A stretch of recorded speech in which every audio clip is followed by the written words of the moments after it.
Hello everyone and welcome to Daidoka. আজি আমি discuss কৰিম কিছুমান নতুন এমসিকিউ আসাম জিকে ওপৰত। ইয়াৰ আগতেও আমি দুটা ক্লাস কৰিছো, এটাত আমি 50টা কোৱেশ্চন ডিসকাস কৰিছো, এটাত আমি 20টা কোৱেশ্চন ডিসকাস কৰিছো, বেলেগ বেলেগ কোৱেশ্চন। আৰু তাৰ ওপৰত যিমানখিনি এক্সপ্লেনেশন আছে সেইখিনি মই লগত দি যাওঁ আৰু ইয়াৰ যেটো পিডিএফ হেতু আপোনালোকে অসমীয়া আৰু ইংৰাজী দুইটা মাধ্যমতে ক'ত পাব, টেলিগ্ৰাম চেনেলত পাব। আজিও আমি ডিসকাস কৰিম অসমীয়া আৰু ইংলিশ দুইটা মাধ্যমতে আমি ডিসকাস কৰিম। তো যেটো ফাৰ্স্ট কোয়েশ্চন আছে হেতলে আমি আগবাঢ়িছো। ইয়াত কৈছে যে বৃন্দাবনী বস্ত্ৰ আপোনালোকে নাম শুনিছে, পিকচাৰখন দেখিবলৈ পাইছে, এখন আছে বৃন্দাবনী বস্ত্ৰ। was woven under the guidance of, mainly এখন যেতিয়া বোৱা হৈছিলে তেতিয়া গাইডেন্স কোনে কৰিছিলে, কাৰ গাইডেন্সত এখন বোৱা হৈছিলে হেতু আমাক সুধিছে, মাধৱদেৱ আৰু ৰঘুদেৱ নাৰায়ণ, হেম সৰস্বতী আৰু শংকৰদেৱ। আনসাৰটো হৈছে অপচন নাম্বাৰ ডি, শংকৰদেৱ। এতিয়া আমি কিছুমান ইনফৰমেশন কিছুমান চাই লওঁ। ইয়াত কৈছে আমাক যে বৃন্দাবনী বস্ত্ৰ যেতিয়া বোৱা হৈছিলে আসামিজ মানে যিসকল শিপিনী আছিলে তেওঁলোকে বৈছিলে, আৰু তাত যিজন আছিলে তাৰ সেই যেটো গ্ৰুপ আছিলে সেই গ্ৰুপটো কোনে লিড লৈছিলে, সেইজন হৈছে মথুৰা দাস বুঢ়া আতা, হয়নে? আৰু গাইডেন্স কোনে কৰিছিলে, শ্ৰীমন্ত শংকৰদেৱে গাইডেন্স কৰিছিলে। আৰু শ্ৰীমন্ত শংকৰদেৱৰ বিষয়ে আমি অলৰেডি দুটা ক্লাছত ডিসকাস কৰিছো। এতিয়া যেটো ইয়াত মেইনলি এখন বৃন্দাবনী বস্ত্ৰখনত কি অকা আছে, কাৰ বিষয় অকা আছে, বা এই বস্ত্ৰখনত কি আছে স্পেশাল, হেতু আমাৰ ইয়াত যদি খুদে আমি কি কম যে কৃষ্ণৰ, যে ভগৱান বিষ্ণুৰ এটা অৱতাৰ হৈছে কৃষ্ণ, আৰু কৃষ্ণৰ যিমানখিনি লীলা আছিলে আমি যিখিনি ৰাসত দেখিবলৈ পাওঁ, ৰাস আপোনালোকে চাইছে, মাজুলীৰ ৰাস ফেমাস হয়, তো ৰাসত আপোনালোকে দেখিছে। তো সেই ৰাসত যিমানখিনি লীলা দেখিবলৈ পোৱা যায় বা শ্ৰীকৃষ্ণ সৰুতে যিমানখিনি লীলা কৰিছিলে সেইখিনি বিষয় ইয়াত কি আছে, উল্লেখ আছে। আৰু শ্ৰীকৃষ্ণ ক'ত লীলা কৰিছিলে, বৃন্দাবনত। বৃন্দাবনী বস্ত্ৰখনৰ যি আমাৰ গুৰুত্ব আছে, significant piece of Indian textile history, আৰু সিগনিফিকেন্ট ইয়াৰ গুৰুত্ব বহুত আছে, সেইকাৰণে এখন মিউজিয়ামত থোৱা হৈছে। ৱেভিং techniques develop during the medieval times, তো ইমান আগৰ দিনতে বহুত এখন মানে গুৰুত্বপূৰ্ণ এখন বস্ত্ৰ বৈ পেলাই তৈয়াৰ কৰা হৈছিল। সেইখিনি কথা ইয়াত অসমীয়া লিখা আছে, আপোনালোকে চাব পাৰে। মূল বিষয়সমূহ কি আছে, বৃন্দাবনী বস্ত্ৰৰ কথা লিখা আছে, শ্ৰীমন্ত শংকৰদেৱৰ যি নিৰ্দেশনত এখন বোৱা হৈছিলে, আৰু শিশু শ্ৰীকৃষ্ণৰ শিশুৰ শৈশৱৰ যিবিলাক লীলা আছিলে সেইখিনি ইয়াত মানে অকা হৈছে। ইয়াত আমাক কৈছে যেটো সত্ৰীয়া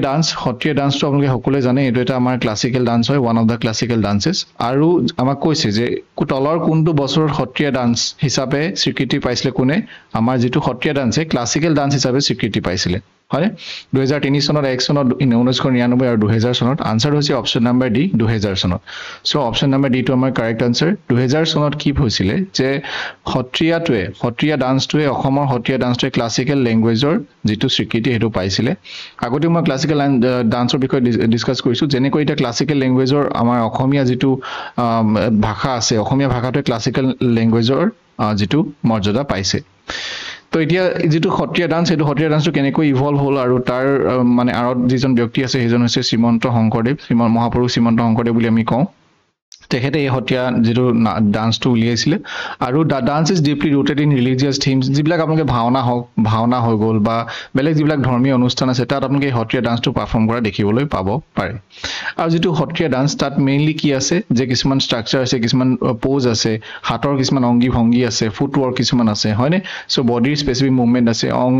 মানে এই বস্তুটো যিকোনো ডান্সৰ, যেনেকৈ বিহু ডান্সটো এটা মানে এটা বেলেগ বেলেগ পোজ থাকিব পাৰে, ঠিক তেনেকৈ সত্ৰীয়া ডান্সৰ বেলেগ বেলেগ আছে। তো ইয়াতে অসমীয়াতে সেইখিনি কথাই লিখা আছে যে অপশন নাম্বাৰ ডি টো আমাৰ কাৰেক্ট। 2000 চনত পাইছিলে, আৰু শ্ৰীমন্ত মহাপুৰুষ শ্ৰীমন্ত শংকৰদেৱে এইটো তেওঁ উলিয়াইছিলে, এইটো যেটো আমাৰ সত্ৰীয়া ডান্স। ৱাল্টাৰ স্কট কৈছে আমাক তলৰ কোনজন ব্যক্তিক ৱাল্টাৰ স্কট হিচাপে জনা যায়, ৰজনীকান্ত বৰদলৈ, লক্ষ্মীনাথ বেজবৰুৱা, নীলমণি ফুকন আৰু আনন্দ চন্দ্ৰ আগৰৱালা। ইয়াৰ আনসাৰটো কি হ'ব, আনসাৰটো হৈছে অপশন নাম্বাৰ এ। তাৰ মানে আমাৰ আনসাৰটো হৈছে ৰজনীকান্ত বৰদলৈ। আচ্ছা, ৰজনীকান্ত বৰদলৈ আৰু আমি কি বুলি জানো, উপন্যাস সম্ৰাট বুলি জানো, হেতু চাগে সকলোৱে গম পায়, উপন্যাস সম্ৰাট। কিয় জানো, কাৰণ তেওঁ যিখন নভেল লিখিছিলে সেইখনৰ কাৰণে আমি জানো উপন্যাস সম্ৰাট বুলি।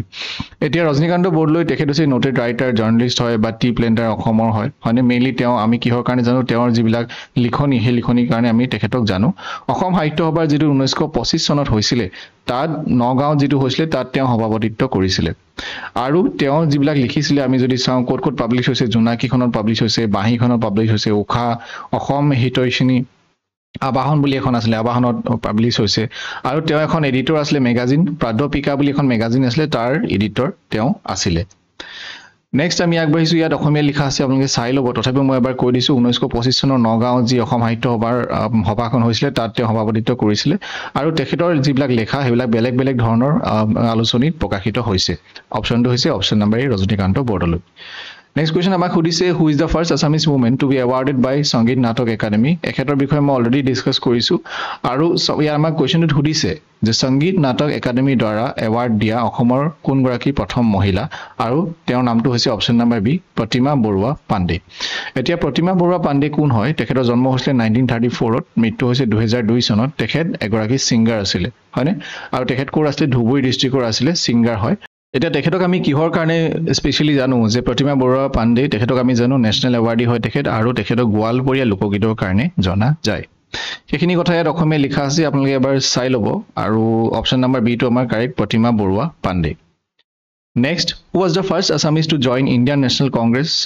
during its second session held in 1886 তো অসমীয়া এজন আছিল যে ইণ্ডিয়ান নেশ্যনেল কংগ্ৰেছত জয়েন কৰিছিল সেশন এটা যেটো 1886 ত হৈছিল কোনজন প্ৰথম অসমীয়া ব্যক্তি যিজনে ইণ্ডিয়ান নেশ্যনেল কংগ্ৰেছ অৰ্থাৎ আইএনসি জয়েন কৰিছিল কোনটো সেশনত জয়েন কৰিছিল 1886 ত যেটো সেশন হৈছিল তাত জয়েন কৰিছিল বুলি কোৱা হৈছে তো ইয়াৰ আনসাৰটো হৈছে অপশ্যন নম্বৰ ডি নবীন চন্দ্ৰ বৰদলৈ জন্ম হৈছিল 1875 ত আৰু 1936 ত তেখেতৰ মৃত্যু হৈছে তেখেতে যি ইণ্ডিয়ান নেশ্যনেল কংগ্ৰেছৰ অলপ লিডাৰ হিচাপেও তেওঁ কাম কৰিছে আৰু তেখেতক কৰ্মবীৰ এটা টাইটেল দিয়া হৈছিল কৰ্মবীৰ টাইটেল কাৰণ তেওঁ যিমানখিনি কাম কৰিছে অসমৰ কাৰণে অসমৰ মানুহৰ কাৰণে সেই কামখিনিৰ ওপৰত ভিত্তি কৰি তেখেতক এটা টাইটেল দিয়া হৈছিল হেতু হৈছে কৰ্মবীৰ তেখেতৰ এজন জিএক আছিল এগৰাকী তেখেত হৈছে নলিনী বালা দেৱী আপোনালোকে নামটো শুনিছে was a noted Assamese poet হয় তেখেত ৰাইটাৰ হয় আৰু was also wrote his biography স্মৃতি তীৰ্থ তো স্মৃতি তীৰ্থ যিখন বায়োগ্ৰাফি হেখনো লিখিছিলে নলিনী বালা দেৱীয়ে 1948 ত He was the first General Secretary of Assam Pradesh Congress Committee. So, Assam Pradesh Congress Committee, যিজন General Secretary আছিলে, প্ৰথমজন General Secretary কোন আছিলে? নবীন চন্দ্ৰ বৰদলৈ।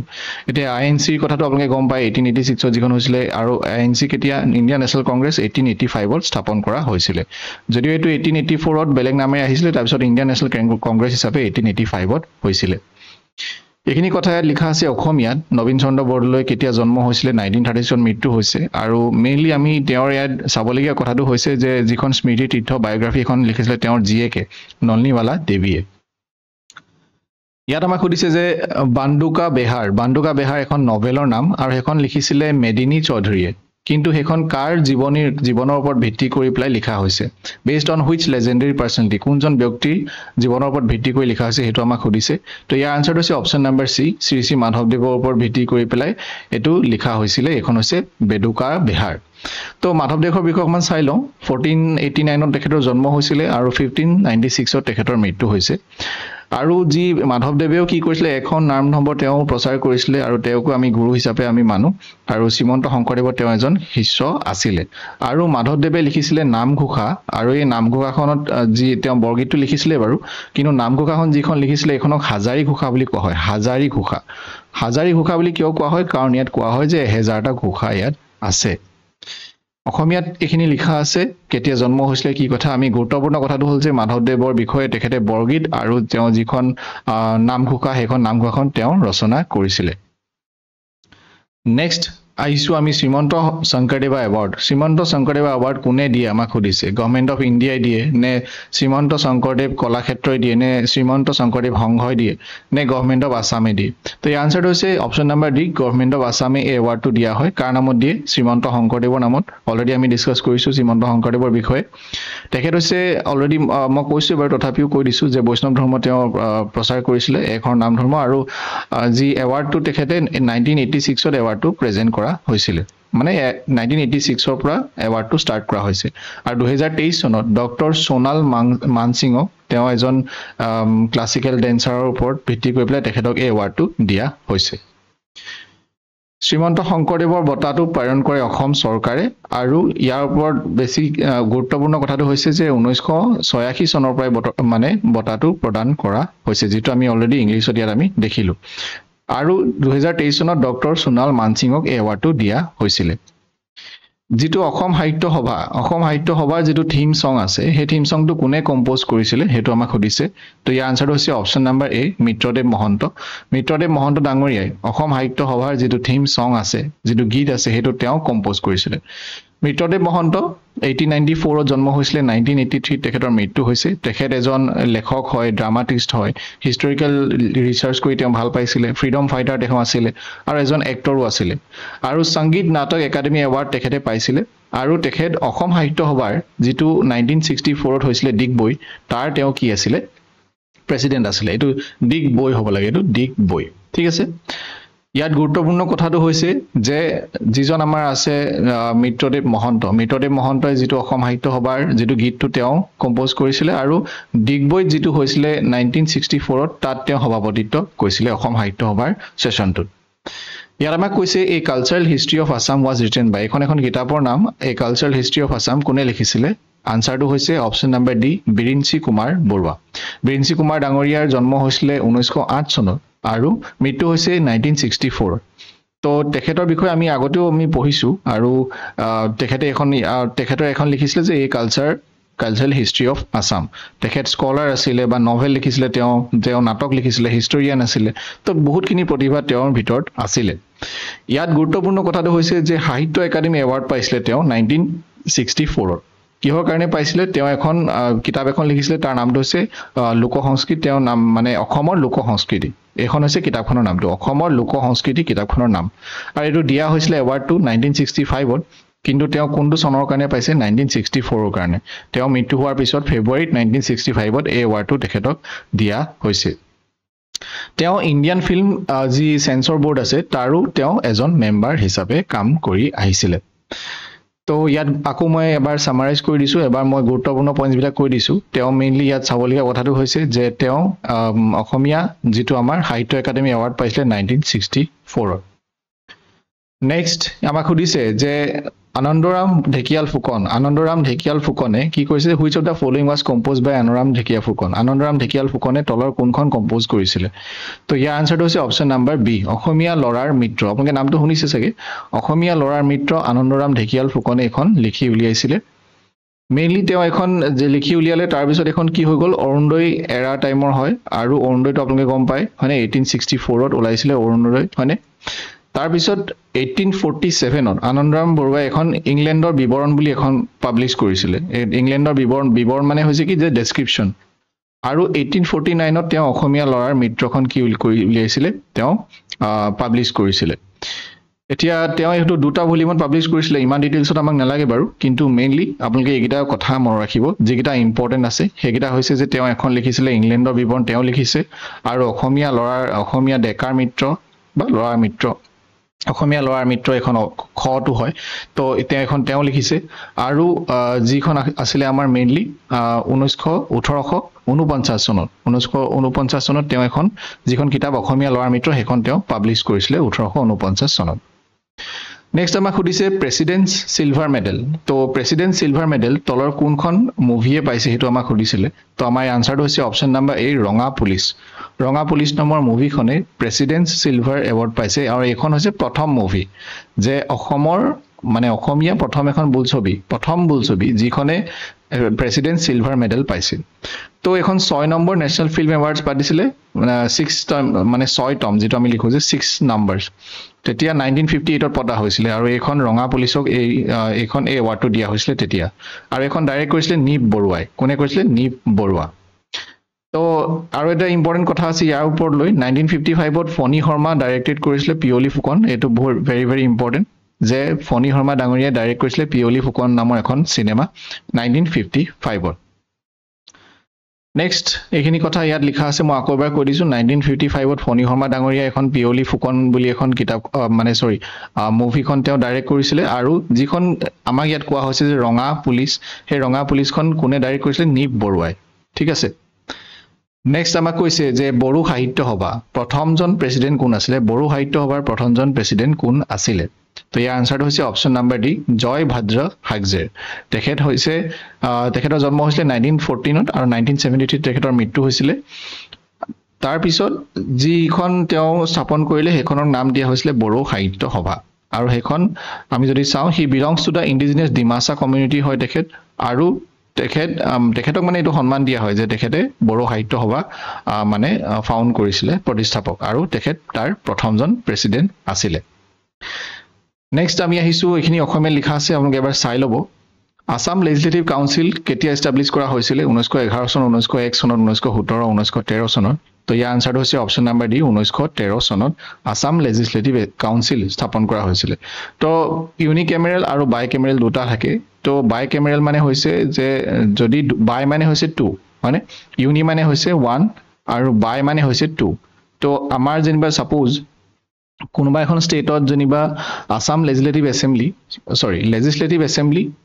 আৰু লেজিসলেটিভ কাউন্সিল লেজিসলেটিভ এছেম্বলি আৰু লেজিসলেটিভ কাউন্সিল যদি দুইটাই আছে তেতিয়াহলে হেতু কি বুলি কবা দুটা আছে সেইকাৰণে তাক কিব বাই কেমেৰেল বুলি কয় কিন্তু আমাৰ বৰ্তমান অসমত অকল আসাম লেজিসলেটিভ এছেম্বলি আছে আসাম লেজিসলেটিভ এছেম্বলি তো হেতু কাৰণে আমাৰ এটো কি বুলি কোৱা হয় ইউনিকেমেৰেল বুলি কোৱা হয়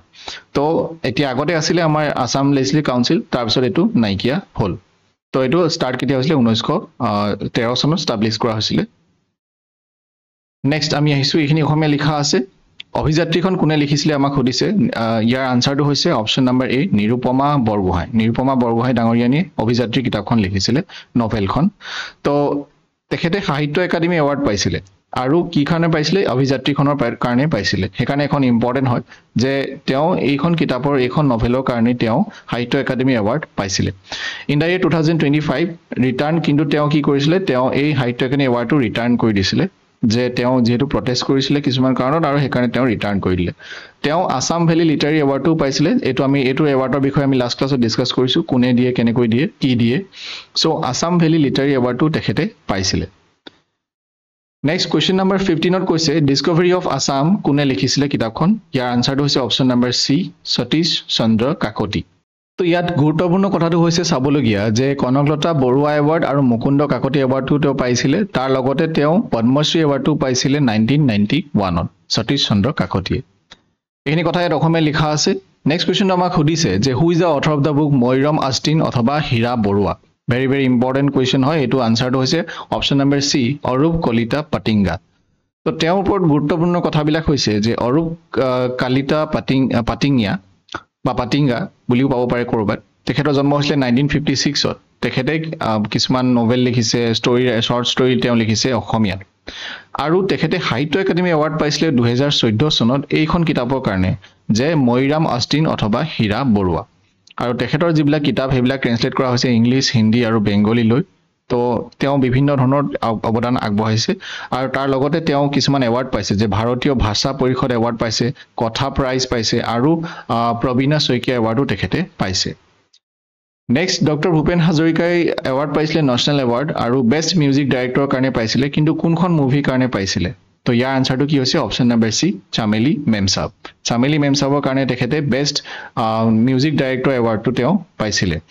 সো ভূপেন হাজৰিকাৰ বিষয়টো আমি বহুত আগতেও আমি ডিসকাস কৰিছো তো চামেলি মেমসাবটো আমি এবাৰ চাই লওঁ যে 1975ত এখন উলিওৱা হৈছিল এখন আসামিজ ৰোমান্টিক ড্ৰামা ফিল্ম আছিল আৰু এখন কোনে ডাইৰেক্ট কৰিছিলে আব্দুল মাজিদ এখন ডাইৰেক্ট কৰিছিলে 1975ত নেশ্যনেল ফিল্ম এৱাৰ্ডছত এই এৱাৰ্ডটো দিয়া হৈছিল বেষ্ট মিউজিক ডাইৰেক্টৰ 2013 চনত 44th ইন্টাৰনেশ্যনেল ফিল্ম ফেষ্টিভেলত গোৱাত যেটো হৈছিল এতিয়া গোৱাতে হয় তো প্ৰথমবাৰ এটো কি হৈছিল এটো দেখুৱা হৈছিল ফোকাস নৰ্থ ইষ্ট সেকশন তো মেইনলি এটা নৰ্থ ইষ্টৰ সেকশন আছে আৰু হেতু সেকশনতে এই যিখন মুভি হেখনো শো কৰা হৈছিল নেক্সট কোৱেশ্চন নাম্বাৰ 18ত কৈছে যে জ্ঞান মালিনী এন